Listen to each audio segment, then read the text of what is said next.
आजची पत्रकार परिषद घेण्याचं एकमेव कारण की तुळजापूर मतदारसंघामध्ये गेली अनेक वर्ष झाली विकास हा फक्त नावालाच नाही. विकासाच्या नावाने इंदोरातील सुटवणारे लोक आहेत ते कायम आलटून पलटून सत्तेवरती बसण्याचा प्रयत्न करतात. मतदारसंघाची अवस्था इतकी बिकट आहे. मतदारसंघामध्ये अजूनही 50% गावामध्ये रस्ते नाहीत. लोकांची हाल आहेत. रस्ते नसल्यामुळं खड्ड्यामध्ये पडून कित्येक बळी गेले. तरी ना इथल्या राजकारण्यांना दया आली ना इथलं प्रशासन गांभीर्याने घेतलं. तरी आम्ही विकासाची गंगा आणली. आम्ही मतदारसंघामध्ये इतके कोटी रुपये आणले. आम्ही आता असा विकास केला. भविष्यामध्ये इतके हजार कोटीचं आम्ही नियोजन केले. असं जे मतदारांना भासवण्याचं आणि वेड्यात काढण्याचं काम प्रस्थापिताकडून होत आले. मतदारसंघामध्ये ज्या प्रमुख गोष्टी आवश्यक आहेत त्या इथं दिसत नाही. जिल्हा परिषदच्या शाळा मोडकळीस झाल्या. ज्या शाळेत 2-5 वर्षापूर्वी 100 विद्यार्थी असायचे ती शाळा आता 20-25 विद्यार्थ्यांवरती होती. ज्यांच्याकडे पैसे आहेत ते इंग्लिश मिडियमला घालतील. भविष्यामध्ये ज्या गोरगरिबांच्याकडे पैसे नाहीत त्यांची पोरं शिकायची कुठं हा निवडणुकीचा मुद्दा होत नाही. शेतकऱ्यांच्या शेतमालाला भाव मिळत नाही. आज शेतकरी हवालदिल झालाय की आम्ही सोयाबीन इतक्या काबाड कष्ट करून उत्पादित केलं. आता ते विकण्याची वेळ आली आणि आमच्या पत्रामध्ये काय पडते तर इथं प्रस्थापित विद्यमान आमदारांच्याकडनं फक्त विमा आणि अनुदान याची जाहिरातबाजी केली जाते. मी आतापर्यंत पूर्ण संबंध मतदारसंघ फिरलो. गावागावातील प्रत्येक नागरिकांना शेतकऱ्यांशी संवाद साधला. मी त्यांना आवर्जून प्रश्न विचारतो की तुम्हाला विमा अनुदान पाहिजे तर तुम्हाला तुमच्या शेतमालाला भाव पाहिजे. कुठल्याही शेतकऱ्यांना हे अपेक्षित नाही की विमा अनुदानावरती कोण भुकेजच नाही. प्रत्येकांना आपल्या मालाला भाव मिळण्याची अपेक्षा आहे. पण शेतमालाला भाव देण्यासंदर्भात या ठिकाणी प्रस्थापित आमदार या ठिकाणी भाष्य करत नाही. हे दुर्भाग्य. तुमचं विमा अनुदान नकोय आम्हाला तर आमच्या मालाला भाव मिळावा या संदर्भात आमदार साहेबांनी कधी तोंड उघडले का? सभागृहात किंवा बाहेर तरी ते शेतकऱ्यांच्या मालाला चांगला भाव मिळावा म्हणून कधी बोललेत? दुधाला भाव वाढावा म्हणून कधी बोललेत का? आमच्या पोराबाळांना चांगली शिक्षण व्यवस्था नाही तर आपल्या पोराबाळांना चांगलं शिक्षण मिळावं म्हणून आमदार साहेबांनी कधी तोंड उघडले का? आपल्या तुळजापूर तालुक्यातील मतदारसंघातील एखाद्या जिल्हा परिषदच्या शाळेत जाऊन मागच्या 5 वर्षात आमदार साहेब कधी बसलेत का? आणि गोरगरिबाची पोरं कशी शाळा शिकतात, त्यांचं भविष्य उज्ज्वल कसं होऊ शकतं या संदर्भात त्यांनी कधी विचार केला? हा खरं तर प्रश्न निवडणुकी मुद्द्यावरती होणं अपेक्षित असताना ही निवडणूक एक वेगळ्या प्रकारचं वारं निर्माण करून केली जाते.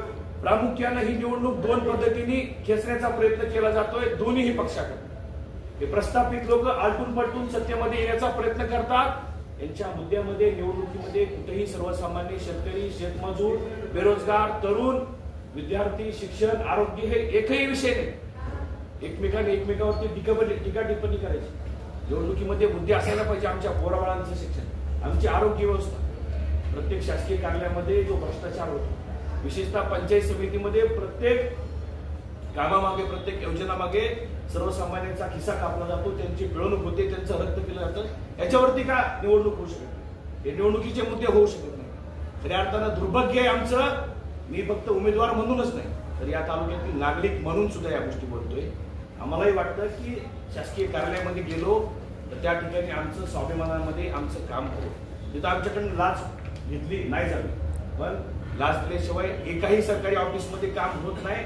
याच्यावरती आमदार साहेबांनी मागच्या 5 वर्षात कधी काही विचार केलाय का? कधी भाष्य केलंय? हे आमचं दुःख नाही. आमच्या मालाला भाव मिळत नाही हे दुःख नाही.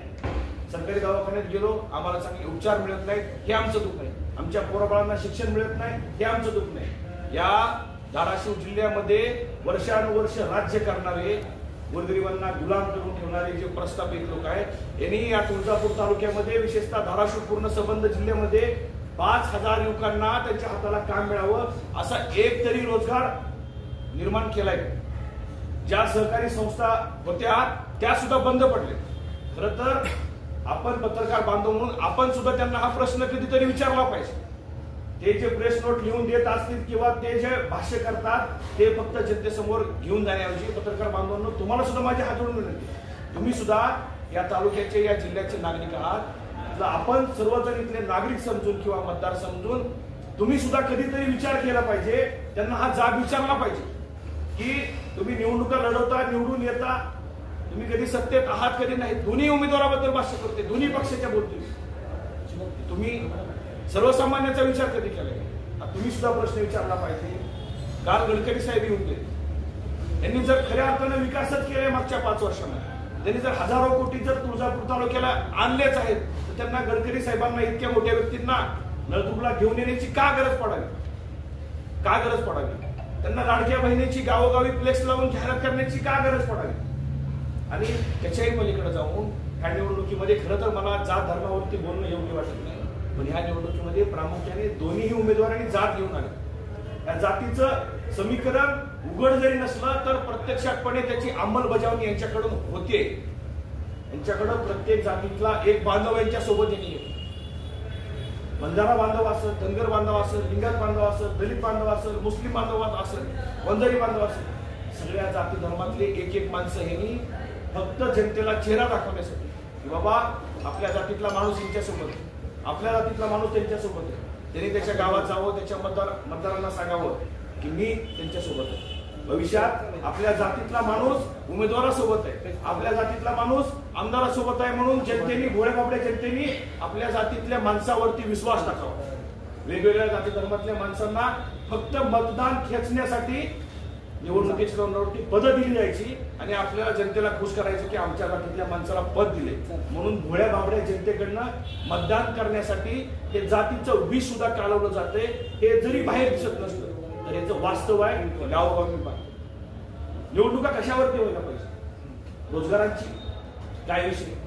सरकारी संस्था बंद पडल्या, भविष्यामध्ये एमआयडीसीचे गौडगाव एमआयडीसी बद्दल मी भाष्य करण्याची गरज नाही, तिथं किती तरुणांना रोजगार मिळाले याचा उल्लेख होतो. आता तामलवाडीला एमआयडीसी एक निविदा निघाली, अधिसूचना निघाली, एका नोटिफिकेशन मध्ये उद्योग आला का? भूसंपादनाची प्रक्रिया 2 दिवसापूर्वी जिल्हाधिकाऱ्याकडे तिथल्या स्थानिक शेतकऱ्यांनी तक्रारी केल्या, आम्हाला विचारात घेतलं नाही. काही अल्पभूधारक आहेत, उद्या त्या शेतकऱ्यांच्या 1-2 एकर जमिनी एमआयडीसी मध्ये गेल्या, त्यांच्या पोराबाळांनी भीक मागायची का? तुम्ही येणार, तुमचाच कायदा, तुमचाच हक्क इथं दाबत राहणार, तुम्ही गोरगरिबांना तुम्ही प्रेशर देत राहणार, त्यांच्या पोराबाळांनी उद्या कुठं भीक मागत फिरायचं का?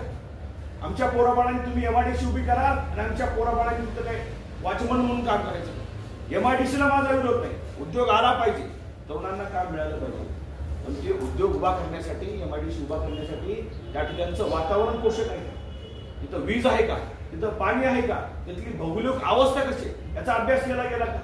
ह्या गोष्टी का समोर येत नाही? 130 का 150 उद्योजक आपल्या तामलवाडीच्या एमआयडीसी मध्ये गुंतवणूक करण्यासाठी तयार असल्याचं सांगितलं जातं, त्यांच्या समोर बैठका घेतल्याचं आपल्याला सांगितलं जातं. कुठला उद्योजक स्वतःहून म्हणलं का आम्ही तो इच्छुक? खरंच उद्योजक होते का, अजून कोणी होतं याबद्दल काय आपल्याला कल्पना आहे?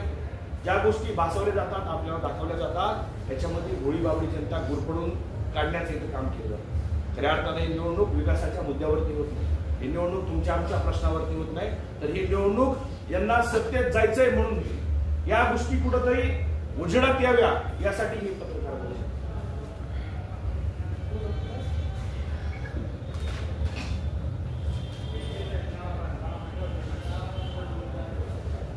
गडकरी साहेबांच्या सभेमध्ये आणि त्यानंतर ज्या काही प्रेसला बातम्या येत आहेत कालपासून आजपासून की भविष्याचा विचार करणाऱ्या व्यक्तीचा पाठीमागं जनतेने उभा राहा. खऱ्या अर्थानं आमदार महोदय सर्वसामान्याचा भविष्याचा विचार करतात असं आपल्याला वाटतं?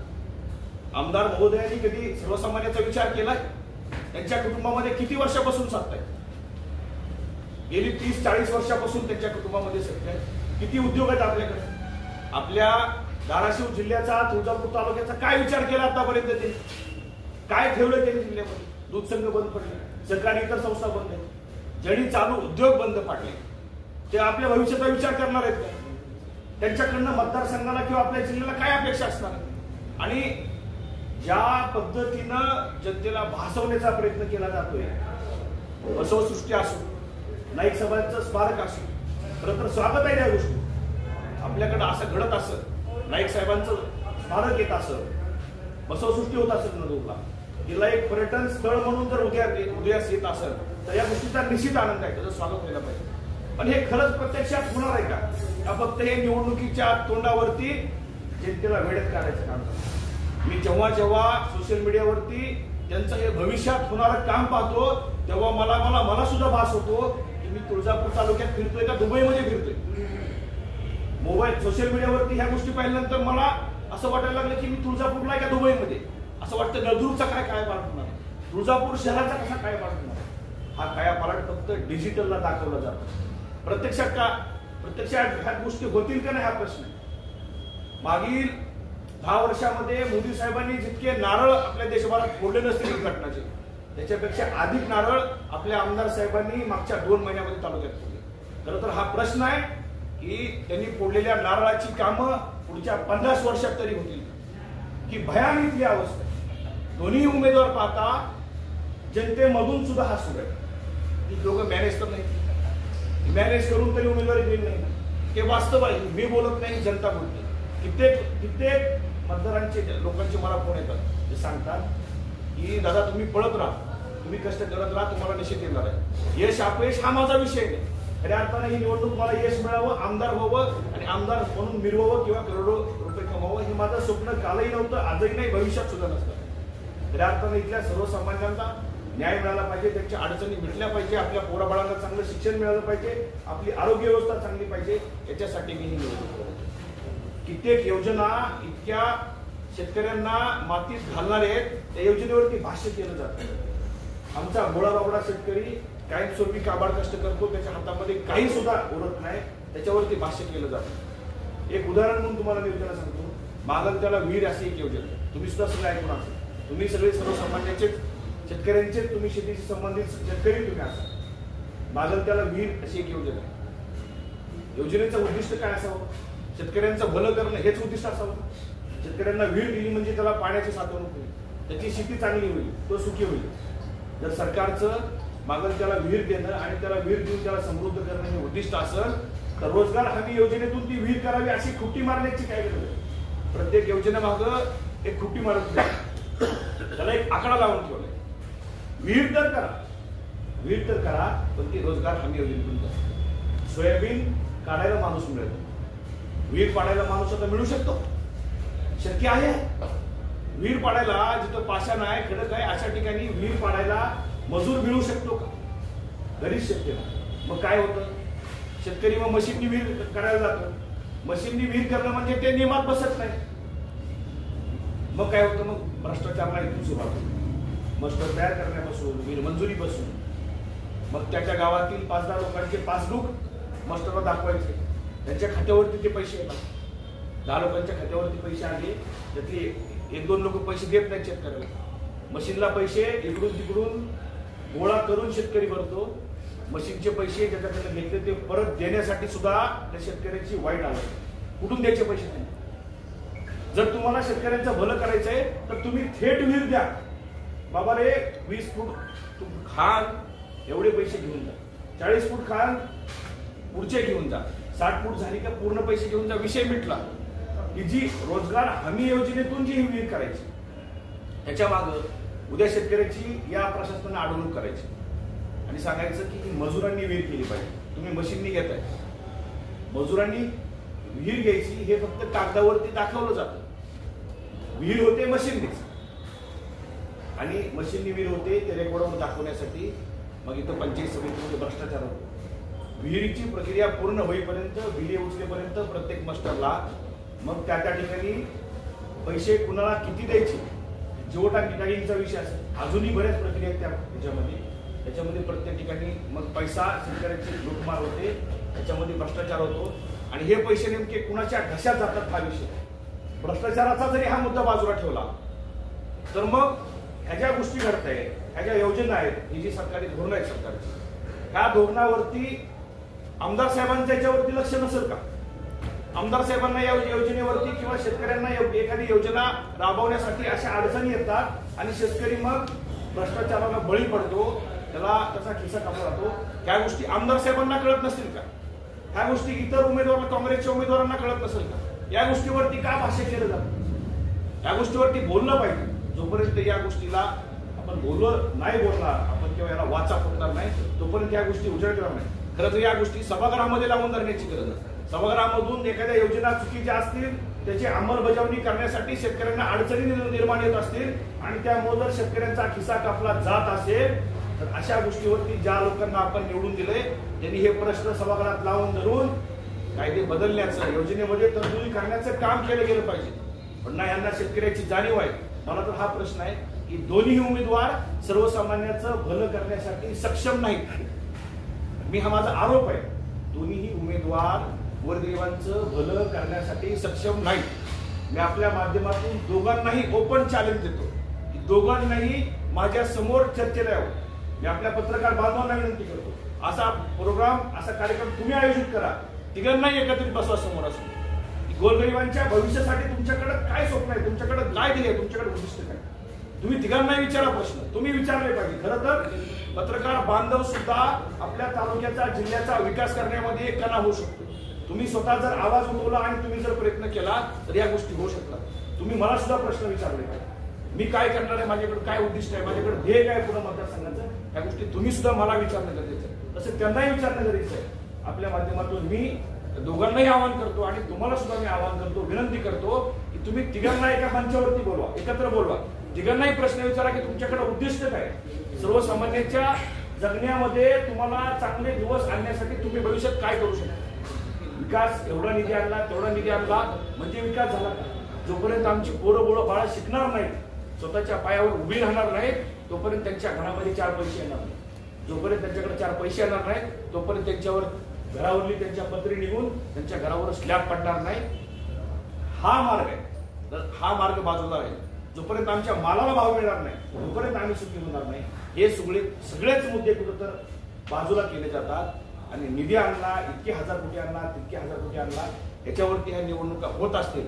प्रत्यक्षात कुठंच काय दिसत. तुम्ही सगळे पत्रकार बांधव एक दिवस माझ्यासोबत चला, तुम्हाला दाखवतो तांड्यावरती चालता येत नाही अशी अवस्था. मोटरसायकल जात नाही, कार जात नाही, तिथलेही लोक जगतात ना. कारण काय, असे कित्येक तंडे आहेत. मी 90% तंडे असतील, सगळे तंडे फिरले मी. तिथल्या तंड्यांनी अजून आमदार कसा असतो बघितलाच नाही. तिथल्या लोकांनी बघितला असेल फोटोमध्ये, किंवा गर्दी करण्यासाठी जेव्हाही लोक बोलवतात त्या लोकांनी बघितलं असेल. पण प्रत्यक्षात तंड्यातल्या मातीने आमदार कसा असतो अजून बघितला नाही. अजून आमदारच बघितला नाही, पूर्वीचे असो किंवा आत्ताचे असो. मग ही काय, तिथं लोक राहत नाहीत का? त्या नागरिकांची जबाबदारी तुमची जबाबदारी नाही का? चाललंय असं की जास्त अधिक जिथं मतदार आहेत, जिथं लोकसंख्या आहे, ती गावं टार्गेट करायची, त्यांना निधी देण्याचा प्रयत्न करायचा, त्यांना वेगळा भास निर्माण करायचा, त्या ठिकाणी 4 पैसे टाकायचे आणि तो निधी देऊन झाला त्यांच्याकडे मतदान घेण्याचा प्रयत्न करायचा. म्हणजे 1000 मताच्या आतली गाव आहे, जिथं तांडे, जिथं मतं कमी असतात, अशा लोकांच्याकडे सर्रास दुर्लक्ष करायचं. इथं तुम्ही जर तुळजापूर शहरात राहणारा पण एखादा बांधव असेल, हजनूर सारख्या ठिकाणी माझं घर आहे, एखादा व्यक्ती अंड्यामध्ये राहतो, तो पण माणूस, त्याला पण मन आहे, त्यालाही बघणार, त्याला वाटत नसेल का आमच्याकडे लाईट असेल, त्याला वाटत नसेल का आम्हाला रस्ते असावे, पाणी असावे. ते कसे जगत असतील? या सगळ्या नागरिकांची जबाबदारी ही आमदारांची जबाबदारी नाही का? त्यांना का नाही वाटतं आतापर्यंत की आपण एखाद्या जिल्हा परिषद शाळेत जाऊ, आमदार जर एखाद्या शाळेत जाऊन बसले तर आजूबाजूच्या 10वी खेड्याच्या शाळा सुधारतील, याच्या विचारांच्या मनात नाही. मी कालच रात्री आमदार साहेबांची न्यूज बघितली. काल अंदूरच्या बाजारामध्ये ते फिरत होते, मतदारांना विनंती करत, येणाऱ्या 20 तारखेला आम्हाला मतदान करा, सहकार्य करा, कमळ हे आमचं चिन्ह आहे. मला खरं तर ते बातमी बघितली, मला वाईट वाटलं. खरं तर गेली 5 वर्ष झालं आमदार साहेब या तुळजापूर तालुक्याचं नेतृत्व करतायत. त्या अंदूरमध्ये भाजीपाला विकणाऱ्या आसपासच्या कित्येक खेड्यामधून महिला येतात, खरेदी करण्यासाठी सुद्धा महिला येतात. त्या अंदूरमध्ये महिलांना जाण्यासाठी शौचालय नाही. आपल्या सगळ्यांना माहितीये, 1-1.5 महिन्यापूर्वी त्या बस स्टँडमध्ये मी निषेध व्यक्त केला होता. मी निषेध व्यक्त केला म्हणून मी माझी पाठ तुटून घेण्याची माझी इच्छा नाही. फक्त मी हे निदर्शनास आणू इच्छितो की आमदार महोदयांना काल अंदूरचा बाजार आठवला, तिथल्या मतदारांना आकर्षित करण्यासाठी, त्यांना चिन्ह सांगण्यासाठी, मतदान करण्यासाठी त्यांनी विनंती केली. पण आमदार साहेब खरं तर या गोष्टी मला बोलवत नाहीत, मला वाईट वाटतं. मागच्या 5 वर्षात किंवा कित्येक वर्षानुवर्ष त्या अंदूरमध्ये बस स्टँड नाही. अंदूरमध्ये खंडेरायाचं मंदिर आहे. आपल्या तालुक्यातूनच काय राज्यभरातून भाविक तिकडे येतात. त्यांनी शौचालयाला जायचं कुठं हा प्रश्न आहे, त्याची फिकीर तुम्हाला आतापर्यंत कधीच वाटली नाही. तुम्हाला आता बाजार आठवतो, तुम्हाला गर्दी आठवते. आता 2 दिवसांनी नळदुर्गचा पण बाजार येणार आहे. आमदार साहेबांना मी हे सांगतो की तुम्ही मतदान मागण्याच्या बहाण्याने तरी जावा. हे निमित्त असेल, बाजारामध्ये गर्दी असते, तुम्ही त्यांना आवाहन करण्यासाठी तरी जावा तुम्ही. आणि तिथल्या बाजारात येणारे विक्रेते असतील, खरेदीदार असतील, त्यांना तुम्ही विनंती करा मत मागण्याची. पण मतदान मागता मागता ते नेमकं कशा गटारीवरती बसतात, कशा कचऱ्यामध्ये बसतात. पावसाळ्यात गटारीचं पाणी, पावसाचं पाणी त्यांच्या भाजीपाल्यावरती येतं, हे पण बघा. मागच्या 5 वर्षात तुम्ही हे सुद्धा बघायला पाहिजे होतं. तुमच्याकडे असं खूप पैसा, तुमच्याकडे खूप पावर असं, सगळ्या गोष्टी असत म्हणून काय तुम्ही गोरगरिबांचा जीव घेणार? म्हणून काय तुम्ही गोरगरिबांचं जगणं मान्य करणार नाही? खऱ्या अर्थानं हे वास्तव आमदार साहेबांनी सुद्धा स्वीकारलं होतं. मी हे अजून सुद्धा सांगतोय, दोन्ही उमेदवार हे निवडणूक लढवण्यासाठी किंवा निवडून येण्यासाठी सक्षम नाहीत. निवडून आले तरी सर्वसामान्यांच्या अडचणी मिटवण्यासाठी ही माणसं सक्षम नाहीत. गोरगरिबांचं भलं यांच्याकडनं होणार नाही. मी जबाबदारीने सांगतो, तेरच्या बरेच नागरिकांशी मी संपर्कात आहे. आपल्या सगळ्यांना सुद्धा माहिती आता तुळजापूरचा खूप मोठ्या प्रमाणात विकास होणार आहे, हे सुद्धा वाचवलं जातं. नळदुर्गचा खूप मोठ्या प्रमाणात विकास होणार आहे, हे सुद्धा वाचवलं जातं. मला आमदार साहेबांना प्रश्न विचारायचा आहे. आमदार साहेब, तुम्ही तेरचे नागरिक काय तुमच्या नावाने ओरडतात? तेरमध्ये मंदिरासाठी तुम्ही पत्रे टाकू शकले नाही, ते पत्रे सुद्धा चव्हाण साहेबांनी मागच्या काळात टाकले. तुम्ही स्वतःच्या गावामध्ये गोरोबा काकाचं मंदिर हे तीर्थक्षेत्र आहे, महाराष्ट्रामध्ये नावाजलेलं आहे. तुम्ही तिथं पत्रे टाकू शकत नसाल, तुम्ही भविष्यामध्ये तुळजापूर आणि नळदुर्गचा विकास काय करणार? जर तुमच्याच गावात तुमच्या बुडाखाली आमदार असेल तर तुम्ही आम्हाला तुळजापूरला नळदुर्गला विकास करू, असं करू तसं करू, हे म्हणण्यास सुद्धा तुम्हाला अधिकार नाही. खऱ्या अर्थानं आतापर्यंत तुम्ही जनतेला वेड्यात काढून मतदान घेऊन तुम्ही सत्तेत गेलात. झालं तेवढं बस झालं. मी तुम्हाला विनंती करतो, तुम्ही जनतेला वेड्यात काढणं बंद करा आणि तुम्ही वास्तवावरती या. आणि या पत्रकार परिषदेच्या माध्यमातून मी अजून शेवटी ही विनंती करतो की आमदार महोदयांनी आणि काँग्रेसच्या उमेदवारांनी सुद्धा समोरासमोर यावं. तुमच्याकडे काय विजन आहे हे सांगावं. मी माझं विजन सांगतो. ज्या गोष्टी तुम्ही आमदार साहेब भविष्यात करून देणार, हे करणार, ते करणार सांगतात ना, तर माझं ओपन चॅलेंज आहे. 500 रुपयाच्या स्टॅम्प पेपरवरती तुम्ही लिहून द्या की भविष्यात मी हे गोष्टी करणार आहे. आणि 500 रुपयाचे स्टॅम्प तुम्ही गावोगावी वाटा. या निवडणुकीत तुम्ही माघार घेतो, माझं चॅलेंज आहे त्यांना. ज्या गोष्टी ह्या सगळ्या करण्याचा ते दावा करतायत मागच्या 2 महिन्यापासून, तर त्यांनी ते 500 रुपयाच्या स्टॅम्प पेपरवरती लिहून द्यावं आणि ते स्टॅम्प गावोगावी वाटावे. त्यांनी जर ही कृती केली, त्या क्षणापासून मी निवडणुकीतून माघार घेतो आणि आमदार साहेबांना जनतेने निवडून द्यावं असं मी स्वतः आवाहन करतो. हे सुद्धा मला त्यांना माझे ओपन चॅलेंज. याच्याही पलीकडे जाऊन तुम्हाला मला सांगायचं की हे लोक सक्षम नाहीत, हे कधीच कोणाचं भलं करू शकतात. या पत्रकार परिषदेच्या माध्यमातून जनतेने सावध हो. तुम्ही पत्रकार बांधवांनी सुद्धा सर्वांनाच प्रश्न उपस्थित करावे. पत्रकारितेसोबत बांधवांनो हात जोडून विनंती आहे, तुम्ही आपल्या तुळजापूरचा, धाराशिवचा विकास होईल यासाठी तुम्ही सुद्धा मलाही आणि इतरांना सुद्धा प्रश्न विचारावे. जोपर्यंत आपण प्रश्न विचारणार नाही तोपर्यंत ते जे सांगत राहते ते जर आपण मांडत गेलो तर ते सांगतात, आपण मांडत राहतो, त्याप्रमाणे जनता ऐकते. जनता ही धुळी बाबली आहे. एखाद्या दगडाला जर शेंदूर फासला तर त्या दगडाला देव म्हणून नमस्कार करणारी, दर्शन घेणारी जनता. आपल्या सगळ्यांची जबाबदारी बांधली. मी जर काही चुकीचं माझं वक्तव्य होत असेल की मला चुकीचं वाटत असेल तर तुम्ही सुद्धा मला जरूर जाग विचारा. आपण बोलतात आपली विजन आणि अजेंडा काय असणार आहे? प्रामुख्याने समोर जाण्याचा अजेंडा काय आहे? मी ह्या निवडणुकीमध्ये हा अजेंडा समोर घेऊन जातोय. माझं प्रथम उद्दिष्ट आहे की गोरगरिबांच्या, सर्वसामान्यांच्या पोरांना भविष्यामध्ये चांगलं शिक्षण मिळालं पाहिजे. शेतकऱ्यांच्या शेतमालाला चांगला भाव मिळाला पाहिजे. आपली जी कोलमडलेली आरोग्य व्यवस्था आहे ही ठीकठाक झाली पाहिजे आणि गोरगरिबांना चांगले उपचार मिळाले पाहिजे. शासकीय कार्यालयामध्ये जे अडवणूक होते, पिळवणूक होते ही थांबली पाहिजे. शासनाच्या ज्या चुकीच्या योजना आहेत त्याची अंमलबजावणी करण्यासाठी अडचणी येतात आणि त्या ठिकाणी सर्वसामान्यांची प्रशासनाकडनं पिळवणूक होते, ती पिळवणूक थांबली पाहिजे आणि त्या योजनेची योग्य अंमलबजावणी व्हावी यासाठी प्रयत्न केले गेले पाहिजे. अजेंडा हा इतर राज्यस्तरीय किंवा राष्ट्रीय पातळीवरती त्या मोठ्या गोष्टीवरती भाष्य करण्याऐवजी मला असं वाटतं की जे आमच्या ताटात पडले त्या गोष्टी काढणं आधी महत्वाचं. ज्या आमच्या दैनंदिन जीवनामध्ये रोज अडचणी येत्या त्या अडचणी तर दूर झाल्या पाहिजे, त्याच्यानंतर आपण पुढच्या गोष्टीबद्दल भाष्य करू शकतो. आपल्या मागं तीन मोठ्या पक्षाचा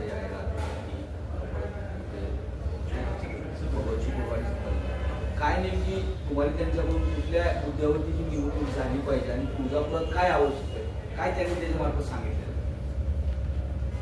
मी तिघांच्या पण सभा मिळाव्या असा मी प्रयत्न करत होतो, पण वेळेअभावी ते तिघही येऊ शकले नाही. त्यांचा निरोप लवकरच आज संध्याकाळपर्यंत तुळजापूरमधील जनतेला निश्चित येईल आणि तुळजापूरचा सर्वांगीण विकास व्हावा आणि तो आमच्या माध्यमातून व्हावा, हाच त्यांचा संदेश आहे. तेच त्यांचं म्हणणं आहे तिघांचं. आपण मागील जे 3 महिन्यामध्ये आंदोलन केले ते जागोजागी, तेच आंदोलन आपण 5 वर्षामध्ये केलेत का? केले असेल तर मग विद्यमान आमदार त्या संदर्भात ज्या विचारला आहे का हे जे कामं झाल्यात का आपण आंदोलन मागे केलं नाही, निश्चित आपण बोलतोय ते बरोबर आहे, पण सर्वसामान्य माणसाला एकाएकी ह्या प्रक्रियेमध्ये येऊन उभा राहणं आणि ह्या सगळ्या गोष्टीला तोंड देणं एवढं शक्य नाही. आपण विचारलेला प्रश्न मी मान्य करतो. मी 3 महिन्याच्या आधी मी जरी आंदोलन केली नसतील त्याबद्दल मी भाष्य करणार नाही. मी सांगतो, मी 5 सप्टेंबर पासून जनतेला स्वतःला वाहून घेतलेलं. निवडणूक ही प्रक्रिया 20 तारखेला मतदान 23 तारखेला होऊन जाईल, पण जनतेला 24 तास मी उपलब्ध आहे. 20 तारखेनंतरही उपलब्ध आहे आणि 23 तारखेच्या निकालानंतर सुद्धा उपलब्ध असणार आणि कायमस्वरूपी असणार आहे. ज्या ज्या ठिकाणी माझी गरज आहे, गरज नाही ठिकाणी सर्वसामान्य माणूस जिथं अडचणीत आहे त्या ठिकाणी मी आंदोलन असेल, निषेध असेल किंवा कुठलाही मार्ग असतो तो अवलंब करून मी जनतेच्या अडचणी सोडण्यासाठी कायमस्वरूपी प्रयत्नशील असणार आहे. 2019ला तुम्ही असंच एकदा आले होते, 2019ला आधी तुम्ही आले होते, नंतर 2024लाच आले इलेक्शन मध्ये. 2019ला इलेक्शन मध्ये उभं राहायचं म्हणून आले होते काय? मी 2019ला निवडणूक लढवली नाही. आतापर्यंत मी ग्रामपंचायत सदस्याची सुद्धा निवडणूक लढवलेली नाही. 2019ला मी प्रहारच्या माध्यमातून बच्चूच्या माध्यमातूनच शेतकऱ्यांचे प्रश्न हाताळण्यासाठी काही आंदोलन उपोषण केली होती, पण मी निवडणूक लढवलेली नव्हती किंवा निवडणूक लढवणारच असं कुठं जाहीर सुरू केलेलं नाही. आपण निवडणुकीच्या तोंडावरती 3 महिन्यापूर्वीच आपण आंदोलन सुरू केले आणि आपण निवडणूक लढवत आहे. आपल्याला जनता स्वीकारेल का? तो जनतेचा विषय, याची मी अपेक्षाही ठेवत नाही. मी 3 महिन्यापासूनच जनतेमध्ये आलोय. आता 3 महिन्यापासूनच जनतेच्या प्रश्नावरती भाष्य करतोय. याचा अर्थ मी निवडणूक लढवायची नाही असं काही नाही. मी उशिराने जरी का आलो असतो तरी मी माझे विचार व्यक्त करतोय. माझ्याकडे जनतेसाठी एक स्वप्न आहे, माझ्याकडे ध्येय. मी आत्ता सांगतोय, अजूनही वेळ गेली नाही. 20 तारखेला मतदान करायचं अजून 4 दिवस आहेत. जनता अजूनही 4 दिवसामध्ये मला स्वीकारू शकते आणि मला आमदार या तालुक्याचं करू शकते. तुम्ही पाण्याच्या मुद्द्याला घेऊन सुरुवात त्याच्यापासून मुद्दा घेऊन केली होती. आता वास्तव असं उभं केलं जातं दाखवलं जातं की जे हक्काचे 7 TMC पाण्याची मार्फत मिळणार आहे ते तुळजापूर तालुक्याला मिळेल. आपण पहिल्यापासून त्याच्यावरती आवाज होतो. आज नेमकी विरोधी पक्ष म्हणून आपल्याला त्या पाण्याबाबत वस्तुस्थिती काय वाटते आणि पुढील काळात त्याबाबत आपली भूमिका काय असणार आहे, म्हणजे आजची वस्तुस्थिती जर कधी नसेल. खरं तर हा वर्षानुवर्षाचा प्रश्न आहे. दोन्ही पक्षाकडून पाणी आम्ही आणतोय किंवा आम्ही आता वितरित करणार, याच्यावरती श्रेय घेण्याच्या पलीकडे दोघांचंही काय काम नाही.